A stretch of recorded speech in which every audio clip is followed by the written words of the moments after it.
All right, let's talk about the Truck Series teams in general, kind of by looking back at last year's as a overwhelming, summary of how the trucks did and how I think things are going to pan out this year. And I'm not necessarily going to focus on all of the Truck Series teams. Like, I'm not going to really focus on FDMI Racing with Brian Dossett. I'm not going to necessarily worry about or focus on Hill Motorsports outside of the fact that they're cutting down from the 2-car operation to a 1-car between Tyler and Timmy, sharing the sharing the truck. I mainly want to focus on Tricon, Thor Sport, even Nice to an extent with Hocevar, Bill McAnally, KBM, Hattori, and GMS, the main contenders here. And what I want to start off by looking at is when we look back at the entire year in terms of speed, where these cars fell down, your top 2 drivers are no longer even in the series, and I don't necessarily believe that we have a 1-to-1 transfer from these guys to the new guys in those current trucks. And why I'm saying that is because Ryan Pearce was by far the best guy in terms of speed whenever he stepped into the truck. When we look at the entire series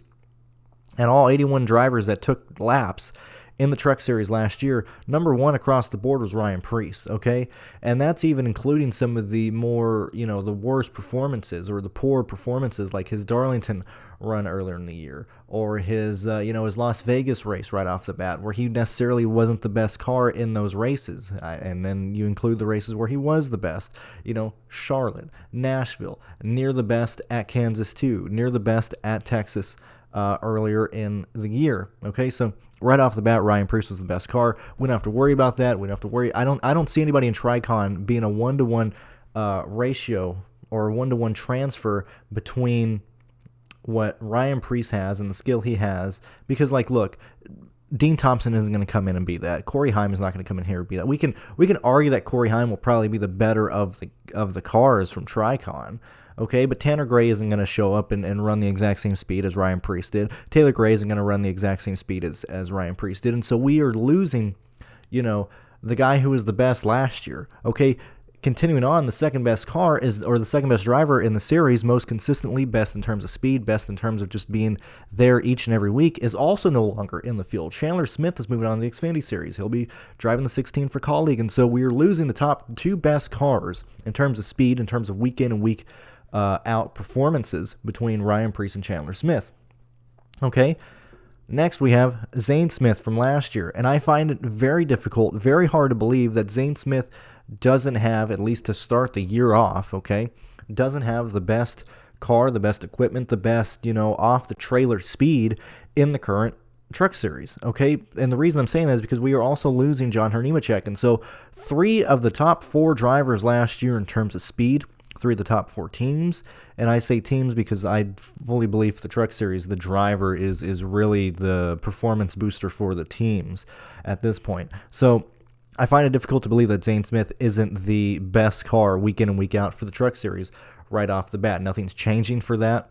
Okay, yes, he'll has his sights focus on Daytona 500, or at least trying to make that race start the year off. But I don't foresee Front Row Motorsports and the 38 of Zane Smith falling off a cliff, because last year it was very much a sense of it was Ryan Pearce and Zane Smith. Those are the 2 focal points. Yes, you would have the KBM trucks sneak in some speed here and there. But yet again, it's very much a time where we don't have a 1-for-1 replacement for John Nemechek and for Chandler Smith, okay? Look, man, I don't think I'm going on a stretch saying Chase Purdy and Jack Wood are not going to be direct replacements. Like, when we look at how Purdy ran, even in the Nice Motorsports, we're looking at him being ranked 22nd. And this is a man who got outranked by people who did one-offs, who, like Justin Marks, had a better average Dietrich data with just his one race and his wreck at the road course when he got wrecked out versus Chase Purdy. Like, we hardly ever saw Chase Purdy, if you use our stuff, which you can support me, support Pearce, support all the work that we do. When we look at Dietrich data points, Chandler Smith only had a .69 and a .6, actually had .69 twice, and that was at Dega, and that was at Gateway. Outside of that, he nearly never eclipsed over 55 percentage, or a 55 decimal point on that data point that we use, and that would label him right as the 22nd best guy week in and week out, even in situations to where Nice should have, or even in situations to where he should have performed better. Like even at Pocono, a race that he pretty much ran consistently, he barely got up to a 60, and so I don't believe that putting a guy that doesn't have that much experience racing up front, it's almost very similar to how Sheldon Creed back in the day at this point, 3-4 years ago, when he started racing in faster cars, he would make mistakes because he was in situations to where he just hadn't been in before. You're going to make more mistakes when you're given a car and you're given a team that's given you much more than you've ever been to. Okay, this isn't like a slow progress from a slow car to a team that's kind of running faster and so on and so forth. I think this is very much a super vertical leap between Nice Motorsports and KBM, and I don't think Chase Purdy is going to be able to necessarily be there and capitalize on that. I would be shocked if we don't see Chase Purdy at least to hit the wall or DNF some races right off the bat, just due to the fact that they're going to be giving him positions that he has to run in. And if you've never been in that situation in the Truck Series, specifically when these guys kind of race stupid, to race hard, race aggressive, of course you're going to make mistakes. Of course you're going to be overstepping what you can do. Similarly, or in the same vein as that, Jack Wood was absolutely abysmal. When we look at how many races Jack Wood DNF'd in, it is almost insane. It's absolutely wild. Yes, we can't count all these as his issue, but you're putting yourself, and you're racing around people that are going to race stupid. You're putting yourself in the wall at certain points, and we did see him spin out. So sure, let's discount the DNF at Daytona to open the year, but he DNF'd at the second race at Vegas, had damage in the race at Austin, crashed out of the Martinsville race, crashed out of Nashville, crashed out of Mid-Ohio, crashed out of Pocono, and then clearly, at least recovered to finish the last, 7-ish races without, being a total idiot and wrecking himself or anything. But Homestead never showed the speed, ended up going 4 laps down. At Phoenix, never showed the speed, ended up going laps down because, it's not even a case of GMS not giving him good equipment. This is a situation where Jack Wood, I don't believe, really has the skill to be in these types of cars. And so really the same argument that I just made for Chase Purdy, being a guy who is going to be in a position that isn't used to it. Just think about it. If you have a kid or whatever, because I'm assuming at least some of you guys are married and stuff, and they consistently show you that they either, break their toys or break things that you give them, whether it be, or mistreat things that is just their property. And then, same thing, they get a license, they kind of drive reckless, get some speeding tickets here and there. You don't just drop them off in a Dodge Viper, that's very much a situation that I see for the KBM drivers this year, Chase Purdy and Jack Wood. I'm going to be very hesitant, and maybe we're wrong. Maybe the contrarian play should be lean towards looking at Chase Purdy and Jack Wood, specifically if they're underpriced. And I think that is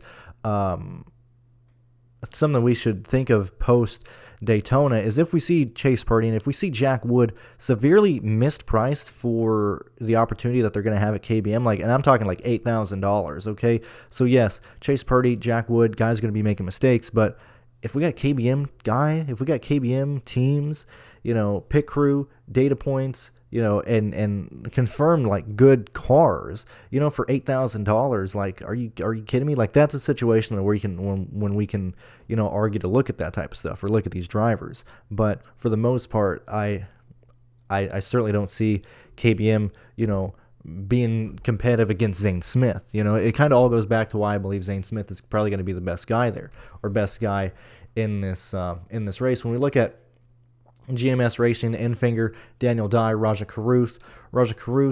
Ups and downs last year, coming off a more consistent ending in the Xfinity Series. We certainly saw him finally get into a comfort zone at Phoenix. And granted, he did get wrecked in the Truck Series race at Phoenix, and then went on to finish around 16th or 17th in the Xfinity Series race the next night. But Raja Caruth in the 24 car, in a team that I think has very identical speed in terms of that Spire car he was in last year in certain races.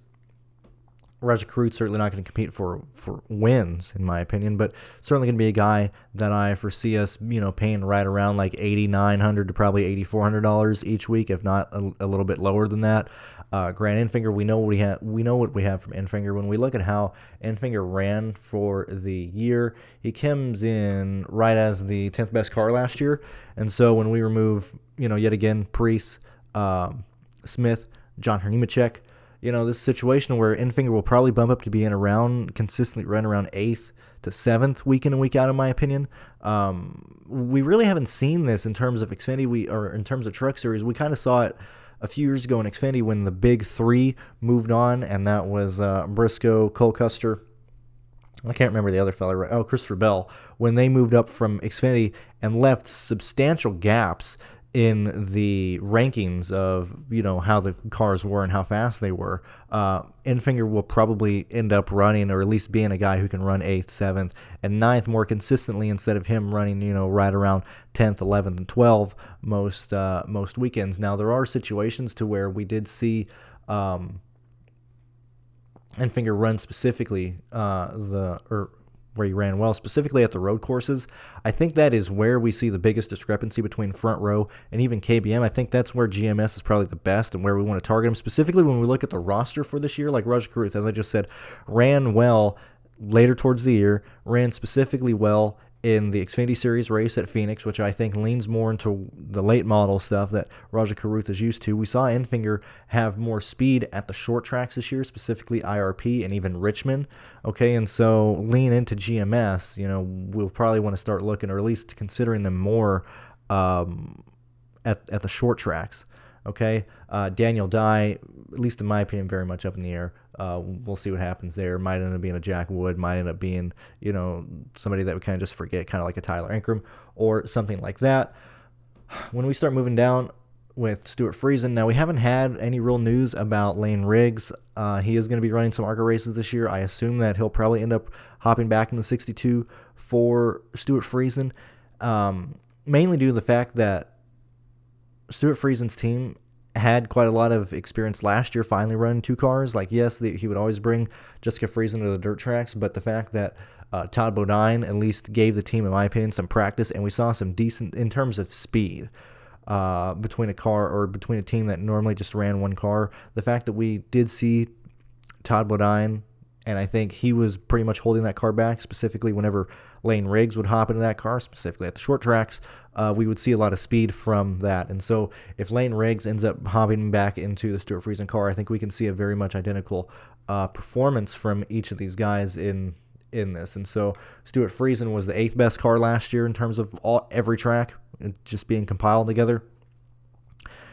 This is a situation where I think Friesen can very much be a guy that can scrape away 2 wins this year, specifically at the intermediate tracks. When we look at how good he was at Texas, when we look at how good he was at Homestead later in the year, those are the 2 races that stand out to me the most, because that shows where that team was in terms of like when they were firing all cylinders and when they were actually showing up at the track. That's good. Yet again, Bristol, fantastic speed. IRP, Richmond, fantastic speed, and really showing speed towards the end of the year, entering this year for Stuart Friesen. I think Friesen's going to end up probably running around 4th or 5th for a majority of the time, and can be a guy that not only is going to contend for laps led. Stuart Friesen to me screams as a guy that I want to target as a secondary fast lap getter in a lot of lineups, specifically if he's right at like $9,000, $9,100, $9,200. Stuart Friesen is a guy that I think is going to easily fit into just a top 5 contender week in and week out. And then, if Lane Riggs hops in there specifically at the short tracks, we can argue that he'll be a top 10 driver as well.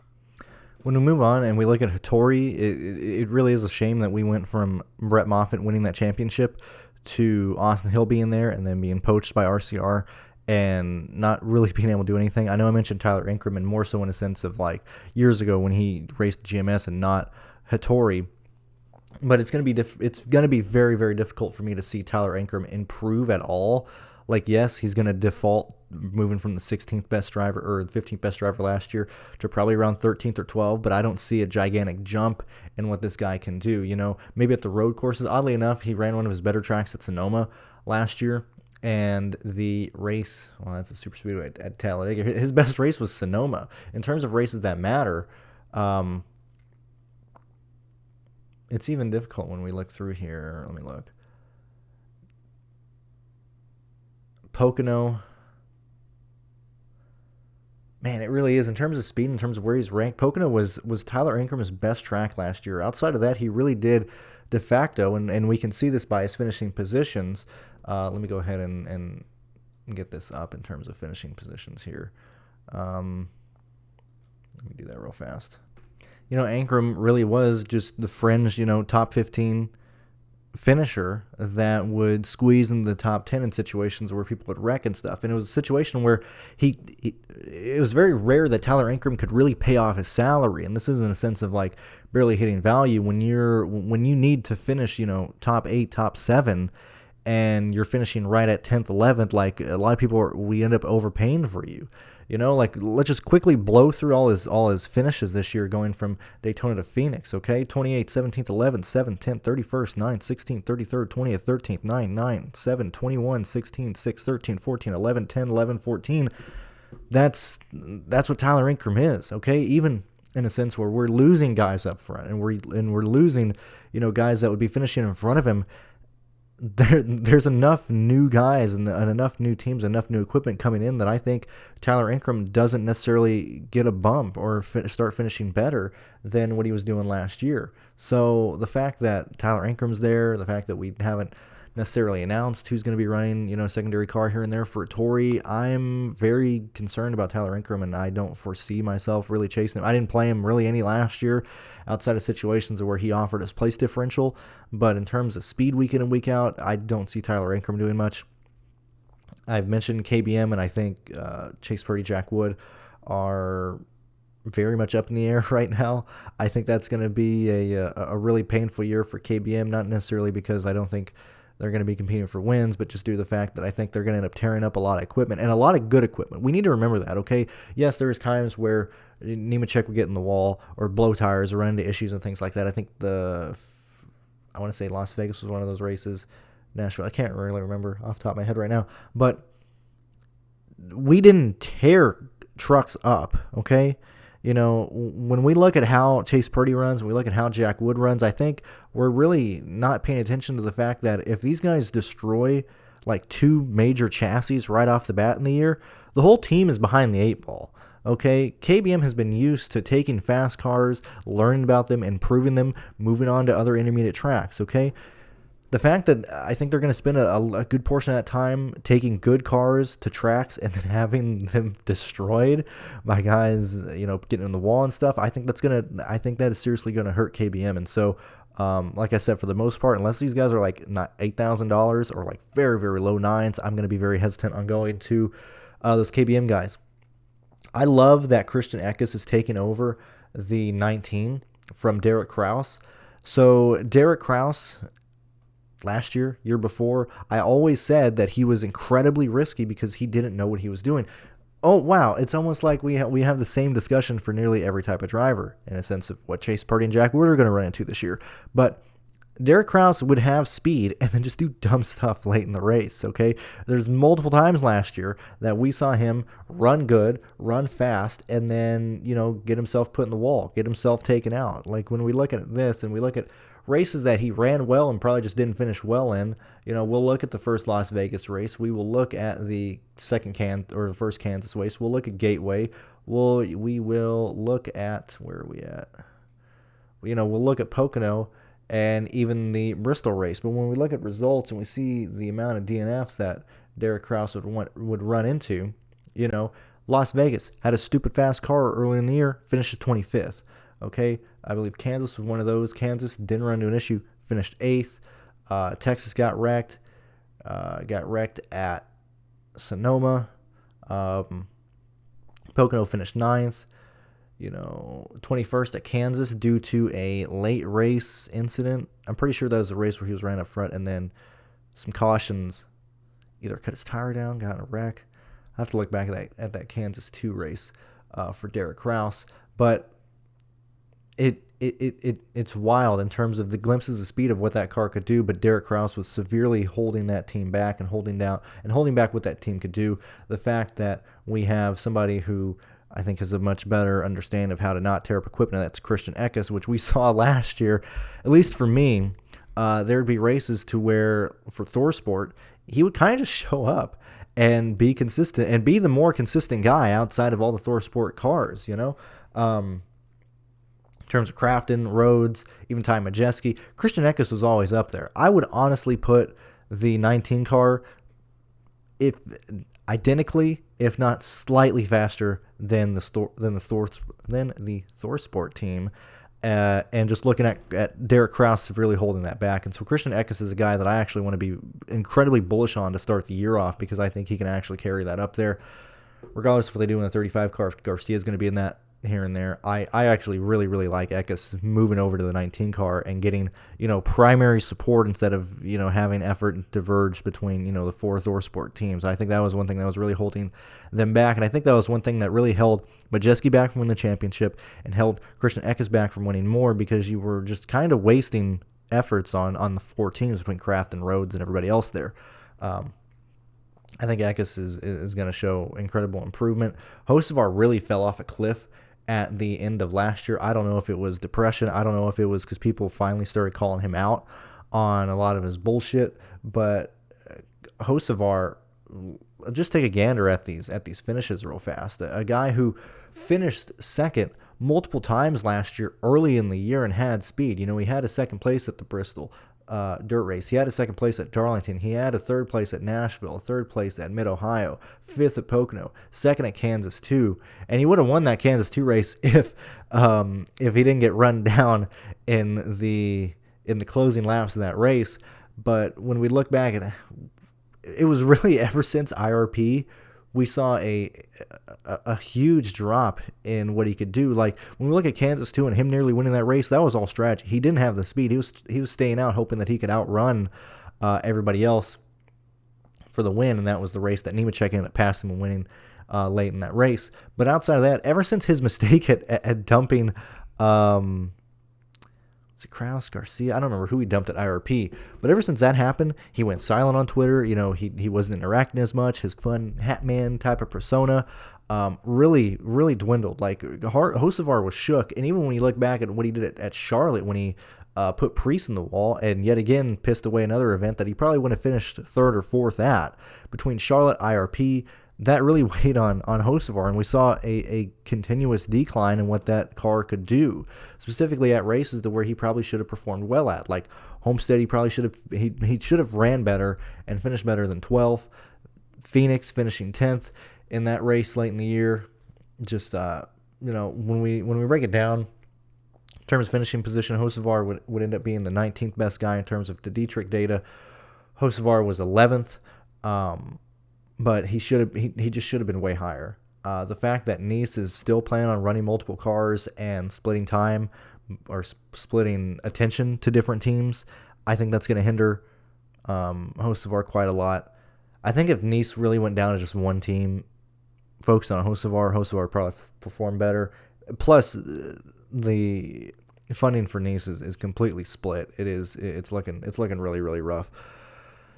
When we get Matt DiBenedetto, let's see, where are we at? We saw glimpses of this, specifically during the summer months and post the Charlotte race.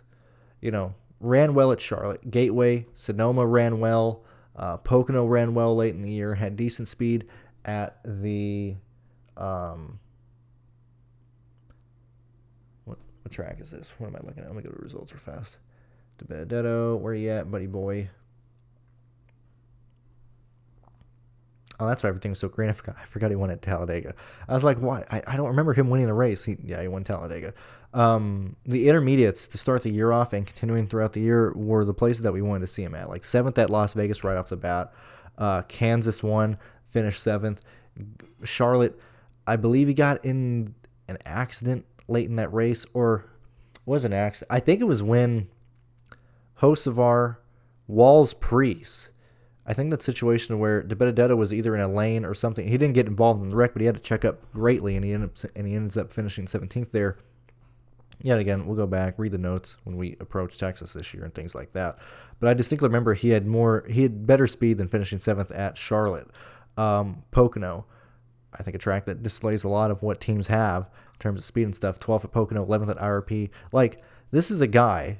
It's insane when we compared to Benedetto and everybody else who was like a fringe top 11 contender. Like, DiBenedetto way better than Tyler Ankrum. DiBenedetto, in terms of potential, in terms of what he can do, is way better than Derek Kraus, way better than Matt Crafton, way better than Tanner Gray. It's insane. I think at the intermediate tracks, I think we're going to see DiBenedetto honestly enough can contend for at least a 9th, 8th place finish. If we see around the same to similar price between this year and last year with DiBenedetto, I think this is a situation. Unless he continuously qualifies like 7th or 8th or something, I think we're going to probably end up playing a lot more DiBenedetto this year than we did last year. Nick Sanchez, bringing a new team with Danny Stockman as the crew chief. I think Nick Sanchez is probably going to fall into right around like probably an 8th to 9th place type of driver. Like, I think the major shifts or balances changes in terms of the field is probably going to be between 16th and 9th.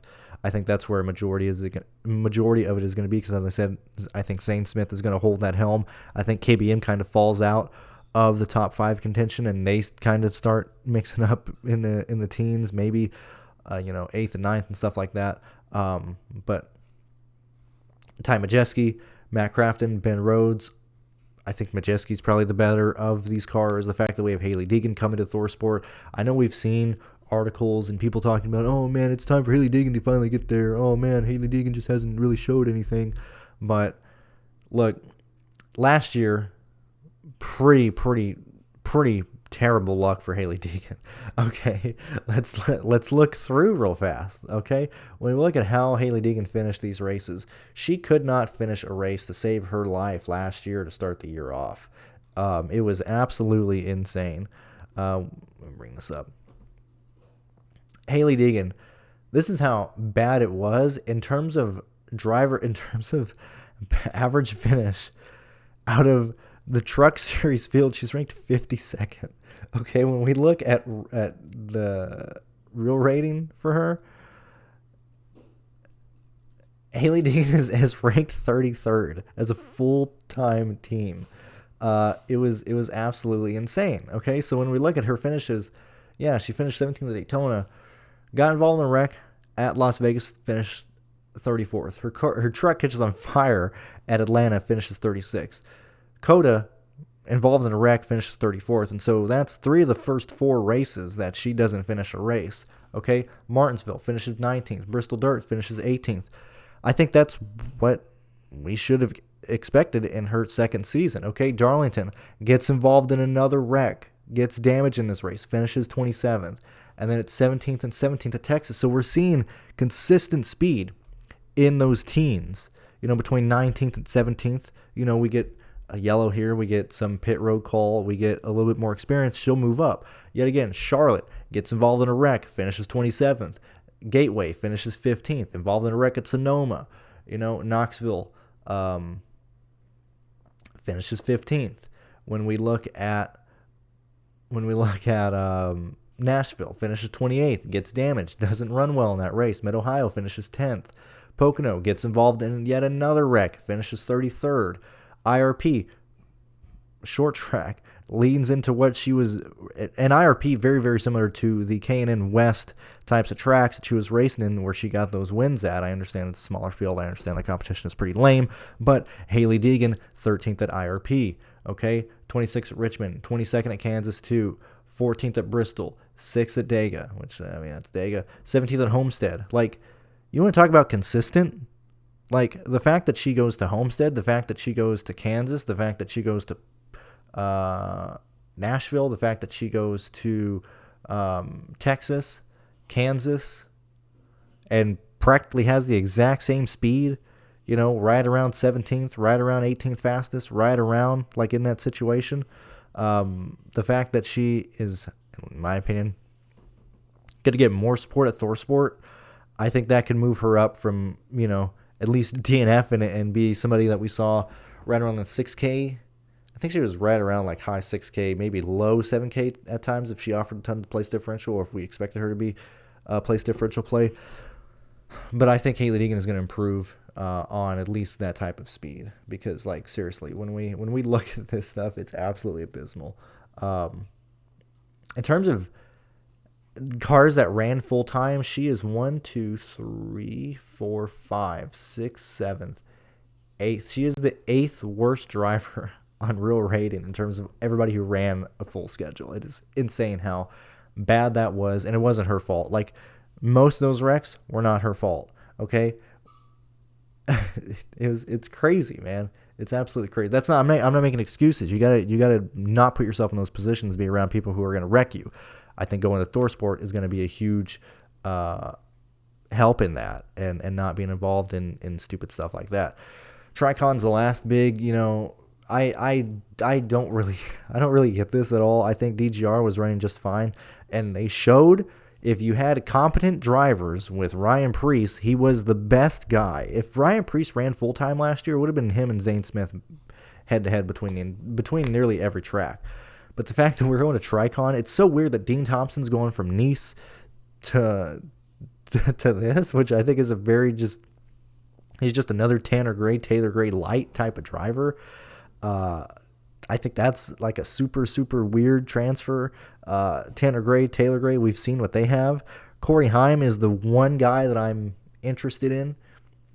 Doesn't have the experience as Ryan Pearce. But the fact that Corey would show up in his limited amount of starts, and specifically late in the year, and run as well as he did.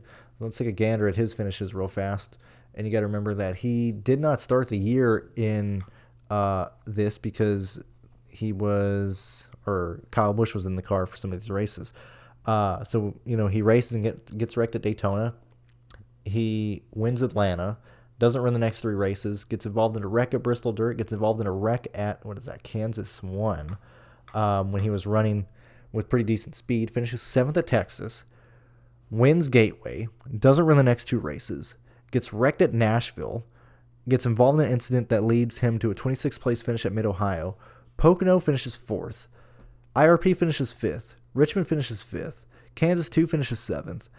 Bristol, late in the year, finishes 10th. Involved in a wreck at Talladega, finishes 26th. Or just gets moved back. I forgot exactly what happens. Homestead, he's 5th. Phoenix is 7th. Okay, so from the outside looking in, while it's not a 1-to-1 ratio of Pearce not having to finish outside of 7th in all his random starts last year for DGR, because it's really what it is. Tricon is just DGR. Corey Heim is a driver that if he is not involved in wrecks, which yet again, if you have Chase Purdy, if you have Jack Wood, who are going to be coming off pit road in decent positions, who are going to have decent cars, not being used to racing up front, Corey Heim seems like a guy that is going to be running 6th to 4th most weeks, in and out. Going to show some speed. It's really going to depend on what Tricon can bring in terms of off-the-trailer speed.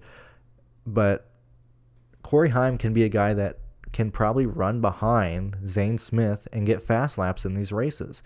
Or in situations to where it's on an intermediate track and they can just have maybe a faster car than Zane Smith on a short run to gain some distance between, or because really that's what the Truck Series kind of ran into, just a bunch of short runs with all the yellows that we have.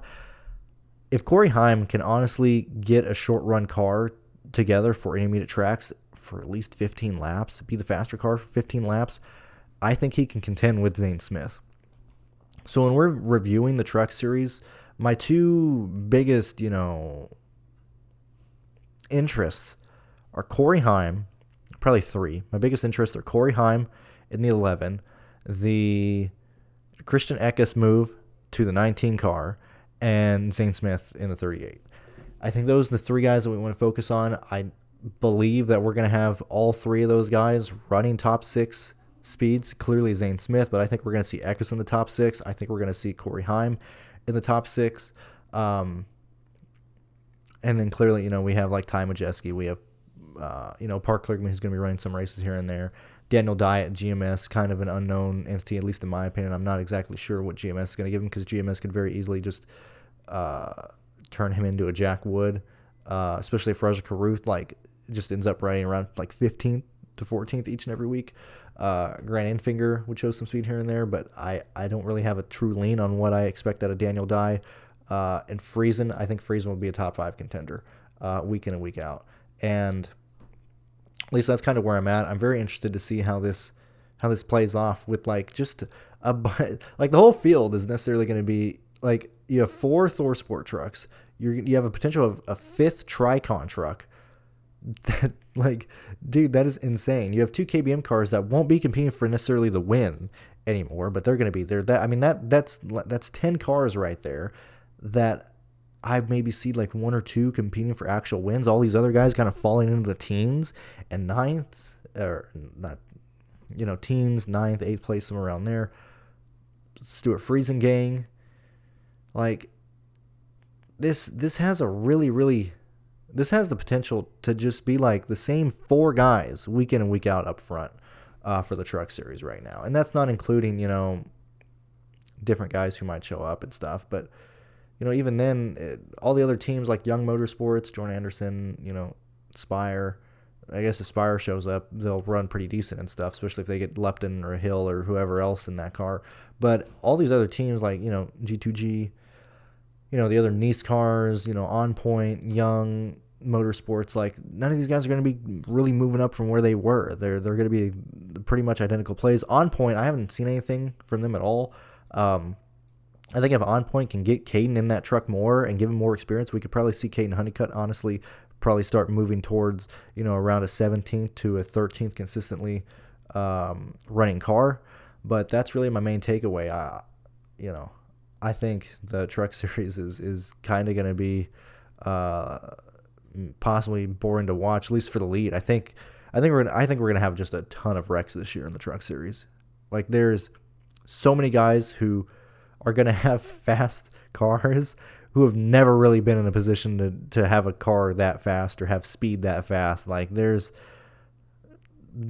I would honestly lead the Truck Series having more yellows this year than we have potentially seen in a long time. And last year we had a ton of yellows, so that's yet to be seen. But I think we're gonna see a lot of yellows in the Truck Series this year, man. I really do.